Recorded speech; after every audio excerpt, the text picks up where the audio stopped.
Good morning, class 10th. Class 10th, you are studying about the political party and also including the national and state party of India.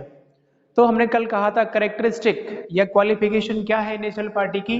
If any political party getting in a Lok Sabha election 6% of vote or 4 seat in each state of India.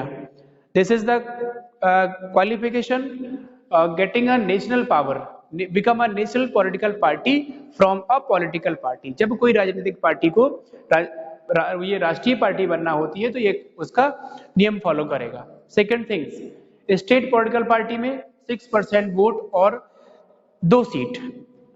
इसके साथ अब हमारा अगला question था, हमारी पहली national party थी INC. This is Indian national Congress. This formed in 1885. It is the oldest political party in the world. आप पढ़ रहे हैं, this is a oldest party in the world. कौन? INC पूरी दुनिया में, all over the world, it is oldest national political party, क्योंकि पहले इनको नेशनल का दर्जा था. और मेरे मतलब है कहने का कि एक पूरी स्टार्टिंग से लेके जब से इंडिपेंडेंस हुआ है 1977 तक ये एक रूल में रही, एक हाईली रूल में रही. तो नेशनल पॉलिटिकल INC हम लोग कर चुके थे और अब हम लोग कर रहे थे भारतीय जनता पार्टी. इसका जो फॉर्मिंग डेट है, बीजेपी फॉर्म्ड, यहाँ पे थी बीजेपी, नेक्स्ट थी बीजेपी 1980 में बनी. The difference between Congress forming and the BJP, दोनों में कम से कम 95 ईयर का डिफरेंस जाता है ना. 95 ईयर का डिफरेंस जाता है. तो INC, this is Indian national Congress, और भारतीय जनता पार्टी. और इसका मेन एम देख लीजिए. सबसे पहला नेशनलिज्म, राष्ट्रवाद. Everybody having a nationalism due to at that time in 1920 से हमारे नॉन कॉपरेशन शुरू हो गए. 1919 से जो है चंपारण मूवमेंट से लेके, और you have studied about the Champaran movement, Kheda in the Gujarat, Ahmedabad mill worker. तो ये हमारे सत्याग्रह हुए, launch by the Gandhi ji, launch by the Mahatma Gandhi. So after 1919, very bad incident in Jallianwala Bagh incident in 13 of April 1919. सो इससे इफेक्ट होकर इंडियंस के दिल में ये आ गया कि अब एक राष्ट्रवाद की भावना होना बहुत जरूरी है. तो सबने एक राष्ट्रवाद कहना चाहिए, नेशनलिज्म का भाव क्रिएट किया और नेशनलिज्म के साथ जो है आगे बढ़े. इसी बहुत बड़ी स्ट्रगल के साथ इंडिया को इंडिपेंडेंस कराया गया. तो इसके बाद 1980 आफ्टर इंडिपेंडेंस ये पार्टी का गठन हुआ. उद्देश्य था नेशनलिज्म. इसके बाद कल्चर नेशनलिज्म. कल्चर मतलब हमारी जो संस्कृति है, हमारा जो ट्रेडिशन है वो जिंदा रहे. मतलब हमारी जो परंपरा है, हमारी जो संस्कृति है, हमारा कल्चर है, वो एक लंबे समय तक रहे. ये इनका कॉन्सेप्ट. And Hindutva also. तो दीज आर अ कॉन्सेप्ट और aim of the political party of Bharatiya Janata party formed in 1980. The second जो नंबर की ये पार्टी है आफ्टर द INC इंडिया में. बात कर रहे हैं कम टू पावर 1989. यह जो है 1989 में पावर में आई थी फर्स्ट टाइम आफ्टर फॉर्मिंग 1998. ये पॉलिटिकल पार्टी भारतीय Janata party came in power. It's okay. इसके बाद हम लोग यहाँ तक कल कर चुके थे. और ये हुआ क्या था कि जो ये 1989 में जो बीजेपी किसके नाम से थी? NDA. This is national democratic alliance and left front वाम मोर्चा ना. लेफ्ट फ्रंट का स्लोगन बताओ. एक 9th क्लास में आपने पढ़ा था, बताओ किसी को याद है? Land to tiller. This slogan given by the left front with National Democratic Alliance in 1989 came in power and given a slogan land to tiller. जमीन को बंजर जो जमीन है उसे हम एक प्रॉपर यूटिलाइज के लिए तैयार करेंगे. मतलब लैंड रिफॉर्मेशन से रिलेटेड ये स्लोगन था इनका कि हम जमीन को सही करा देंगे और प्रॉपर इरिगेशन के बाद हम इसे क्या करेंगे? प्रॉपर इरिगेशन के बाद लोगों को कहना चाहिए प्रोडक्शन बढ़ेगा. ये उनका कॉन्सेप्ट था, सरकार का कॉन्सेप्ट था। भारतीय जनता पार्टी जब वो 1980 में बनके उनका उद्देश्य, जब सरकार बनाने का उद्देश्य पूरा हुआ तो एनडीए और लेफ्ट फ्रंट के साथ इन्होंने सरकार बनाई 1998 में।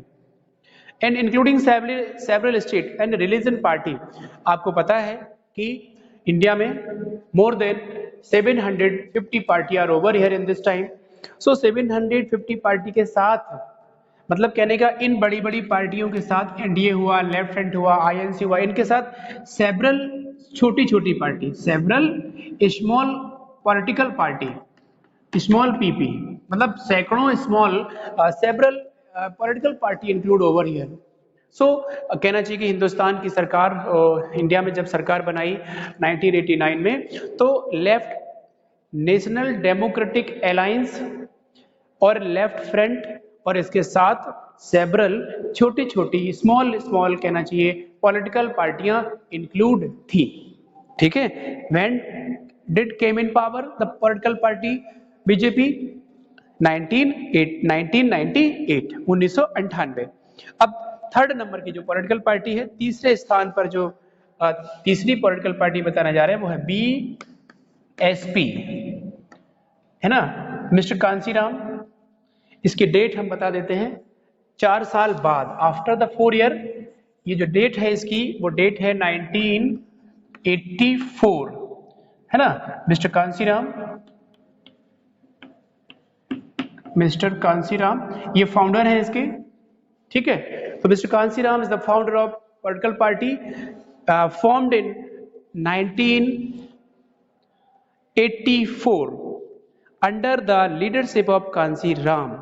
बहुजन समाज पार्टी फुल फॉर्म है इसका, जैसे भारतीय Janata party, Indian national Congress. तो Bahujan Samaj party formed in 1984 by mister Kanshiram या leading of the Kanshiram.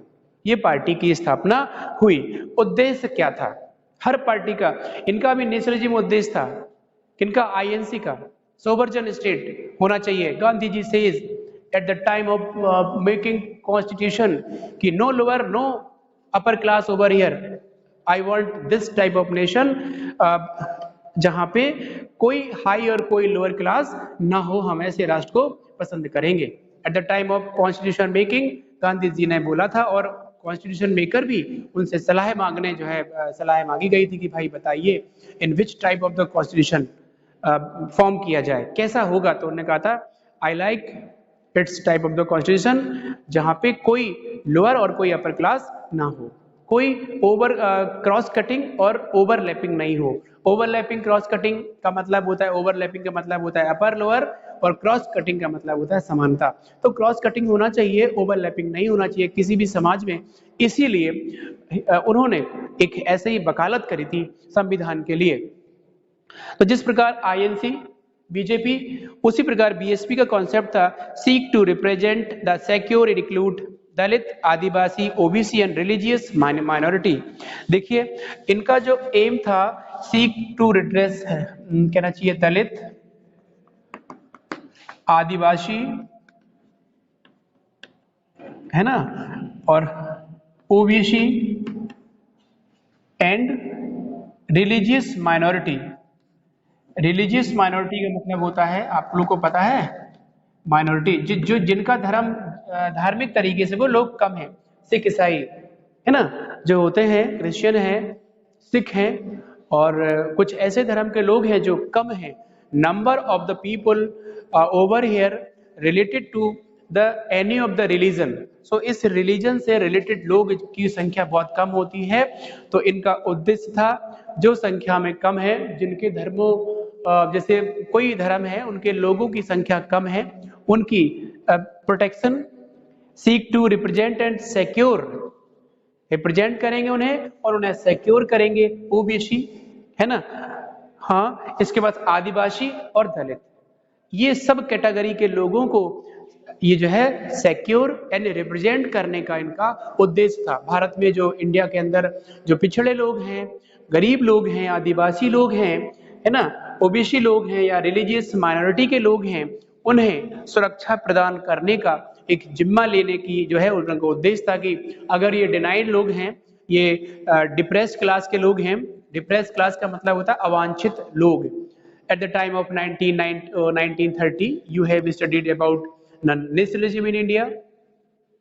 Dr. B.R. Ambedkar want to make a depressed class association and want to make a separate electorate for these type of the categories, but Mahatma Gandhi के साथ थोड़ी clashing हुई और उनके साथ Poona pact हो गया, पूना में समझौता हो गया। दोनों लोगों ने आपस में बातचीत कर ली, क्योंकि दोनों इंडियंस थे, दोनों राष्ट्र बड़े बड़े नेता थे, दोनों एक कहना चाहिए कि देश के हित में चाह रहे थे।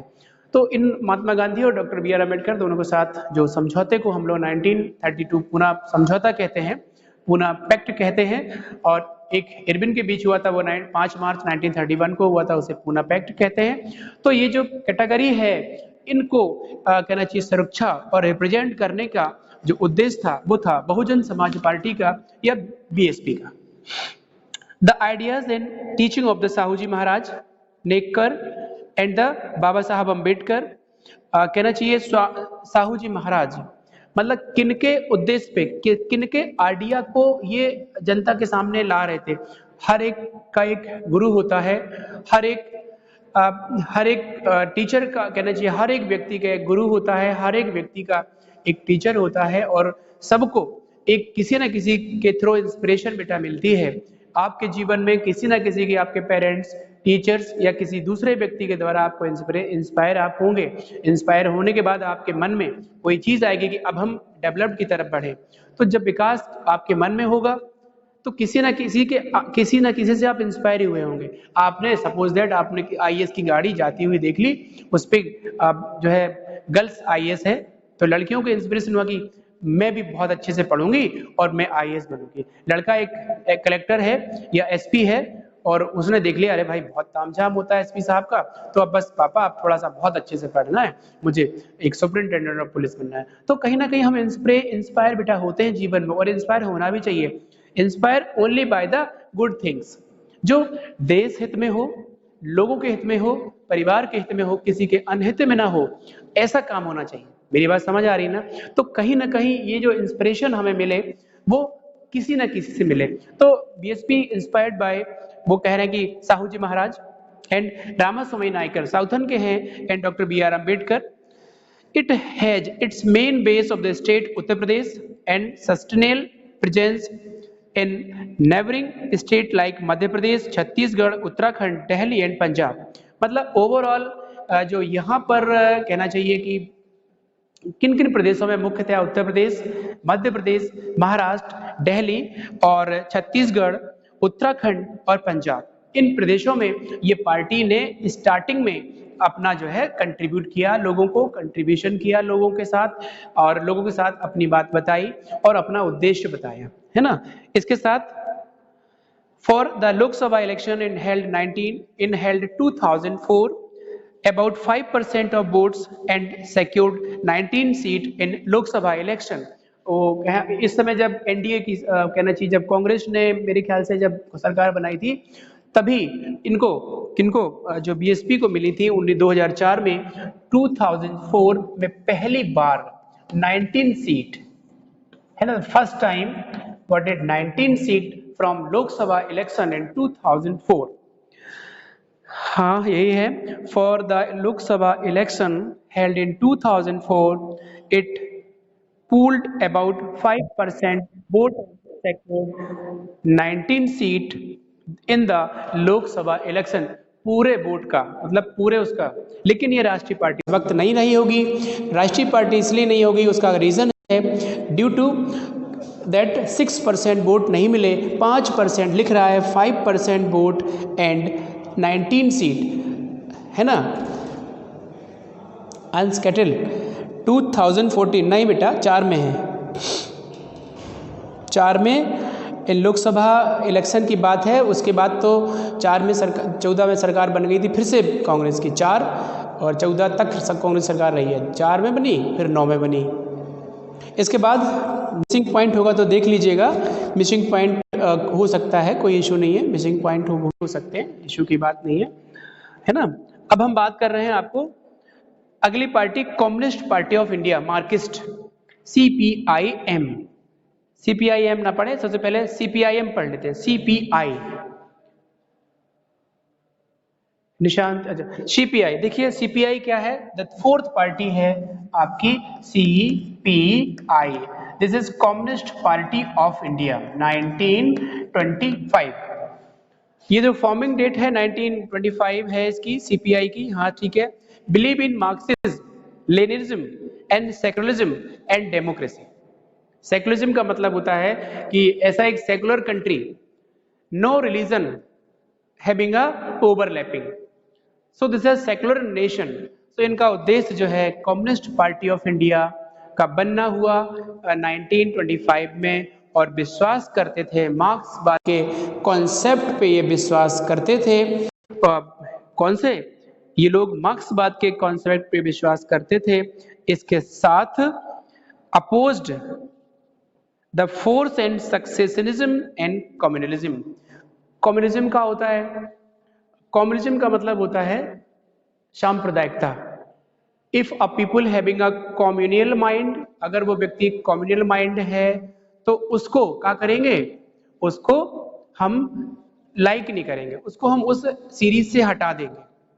तो ओनली एंड ओनली एक सेकुलर पीपुल सेकुलरिज्म कॉन्सेप्ट देश में लेकर आएंगे जो सबके लिए है, welfare for all the Indians, not for a any particular group, particular religion, ऐसा नहीं होगा, है ना। तो ये इनका भी कॉन्सेप्ट अच्छा ही है। अपोज करते थे सक्सेशनिज्म एंड कम्युनिज्म। सक्सेशन का मतलब था बेटा ये कॉन्सेप्ट है, ये फिलोसफरों के नाम है, मार्क्सवाद है ना, और कन्फ्यूजनवाद, और जो है अपना जैसे इनके नाम हमने लिए थे अभी बीएसपी में, Sahu ji Maharaj, Ramaswamy Naicker, doctor B R Ambedkar. तो ये फिलोसफी है, जो फिलोसफर्स के नाम है कि इनके विचारों पर हम इंस्पायर होके हमने कम्युनिस्ट पार्टी की स्थापना करी, और अब हम लोगों के साथ ऐसे विचार प्रकट करेंगे, ठीक है। तो you have completed INC, BJP and BSP, and fourth है आपकी, ओके मयंक बेटा, फोर्थ है आपकी सीपीआई। तो ओके